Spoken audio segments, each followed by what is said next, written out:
इनके नारे में पूरा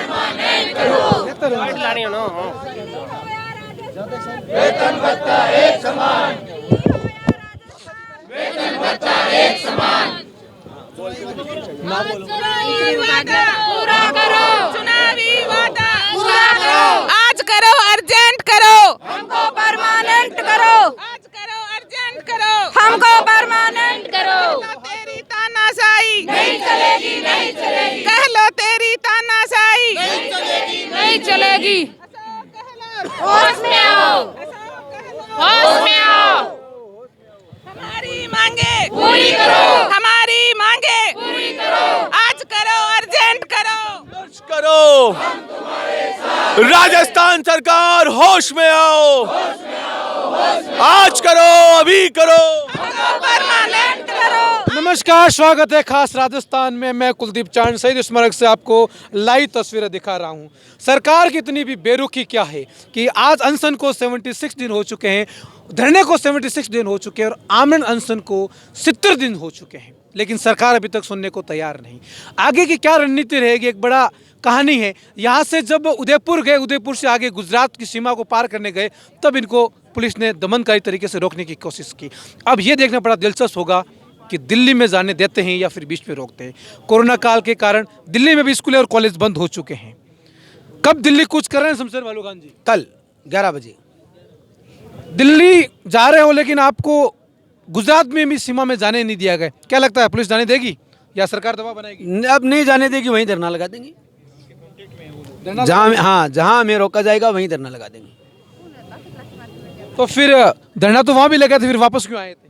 नहीं, वहाँ हमें एक लॉलीपॉप के मान लो, आप धोखा मान लो, धोखाधड़ी मान लो, सरकार के द्वारा की गई और धोखाधड़ी से हमें दिल्ली लाया गया, जयपुर लाया गया। अब हम किसी प्रकार की धोखाधड़ी में नहीं आएंगे। दिल्ली जाएंगे तो जाएंगे। धोखा में आप आए, ये आप सरकार पर आरोप लगा। कितने दौर की वार्ताएं हुई? 15 दौर की वार्ता। 15 दौर की वार्ताओं में क्या निर्णय निकल के आया? सुनने सुनने। सुनने अब वार्ताओं के दौर खुले हैं? बिल्कुल खुले हैं। कब कभी जाने भी से पहले तक? कभी भी कहीं भी किसी भी वक्त किसी से भी वार्ता करने के लिए तैयार है। आपकी अंतिम निर्णय क्या है? नियमितीकरण। कितना पे? 23,700। उससे नीचे नहीं, फाइनल? फाइनल। सरकार क्या कह रही है? सरकार सरकार ने कोई प्रपोजल दिया? दिया है, लेकिन वो हमें मान्य नहीं है। क्या है सरकार की तरफ से? जो भी है, सरकार ने हमें कहा है, लेकिन वो मान्य नहीं है। कब जाएंगे दिल्ली? दिल्ली में क्या कार्यक्रम रहेगा आपका? दिल्ली में 24 अकबर रोड AICC के सामने धरना देंगे। आपका स्वास्थ्य कैसे? काफ़ी कमेंट आ रहे हैं आपके साथियों के कि शमशेर जी आपका स्वास्थ्य कैसे, वो पूछना चाह रहे हैं।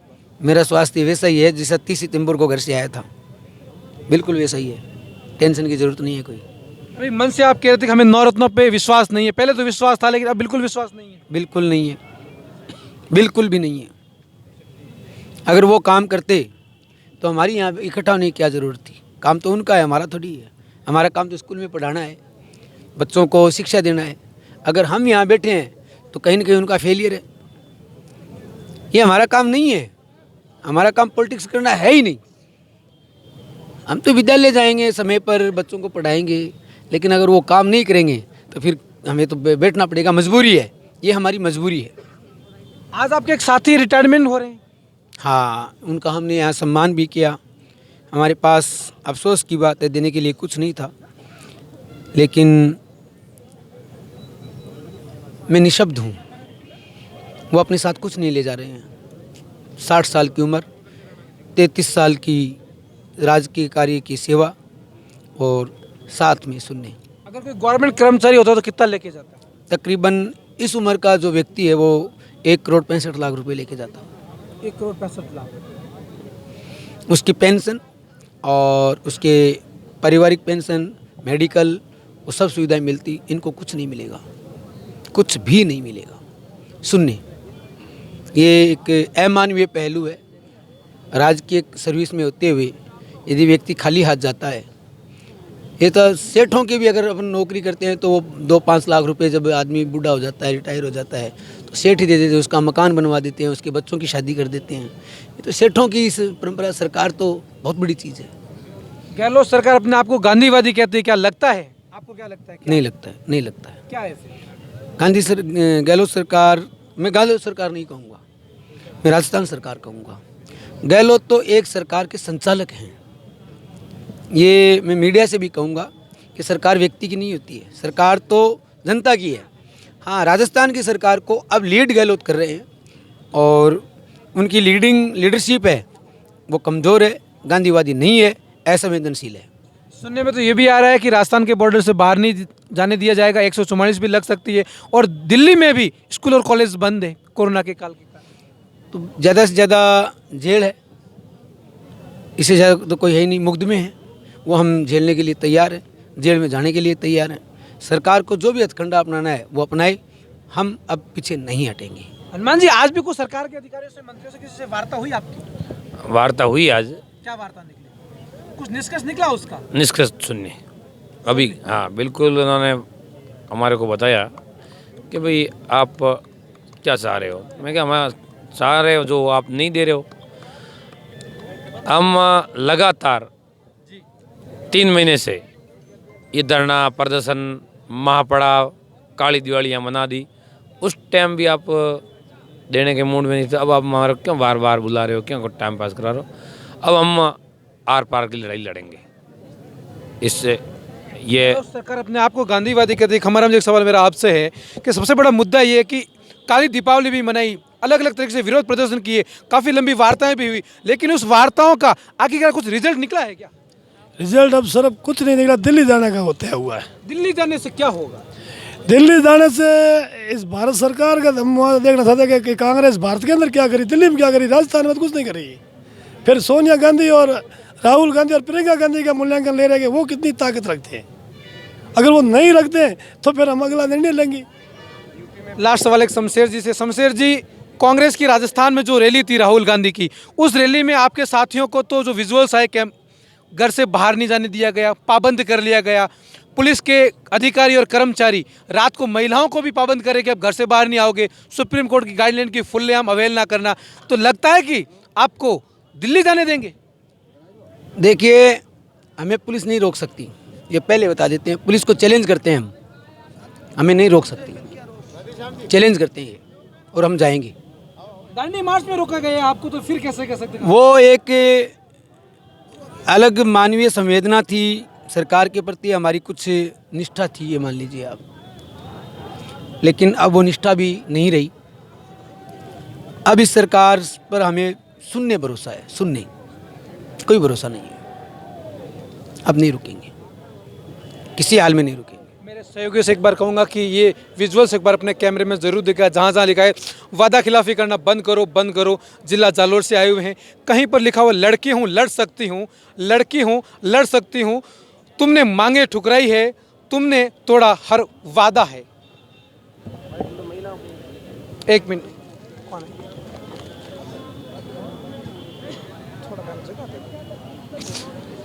प्रियंका जी कहती है कि मैं लड़की हूँ लड़ सकती हूँ, और आप भी कह रहे हो लड़की हूँ लड़ सकती हूँ। कहाँ तक लड़ोगे? चाहे हमें हमारी जान की कुर्बानी देनी पड़े, हम वहाँ तक लड़ेंगे।